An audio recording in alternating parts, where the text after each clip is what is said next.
Hindi alam ng isang bobo na bobo siya. Kaya madalas sila pa yung malakas ang loob magsalita, confident, opinionated, pero kulang sa self-awareness. Alam mo kung bakit delikado yan?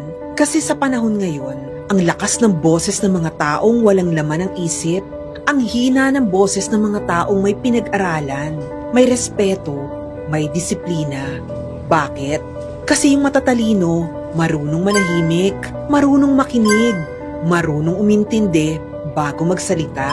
Pero yung mga walang alam, sila pa yung unang nagagalit, unang nag-aakusa, at unang humuhusga. Tapos kapag pinahiya mo ng facts, sila pa yung magmamagaling o magpapanggap na tama kahit mali.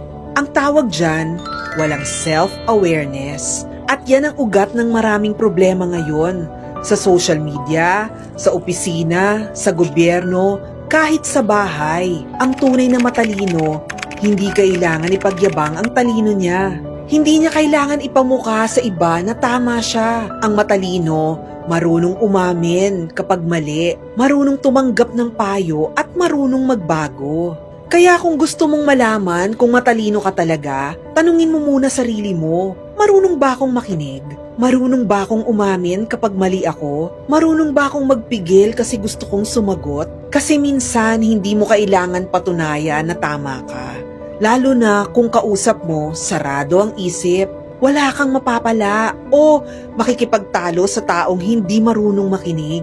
Kaya next time na may makita kang maingay, mapanlait at sobrang bilib sa sarili, tandaan mo ang tao kasing totoong matalino, hindi kailangang sumigaw para marinig. Tahimik lang yan kasi alam niya ang ingay madalas galing sa kawalan.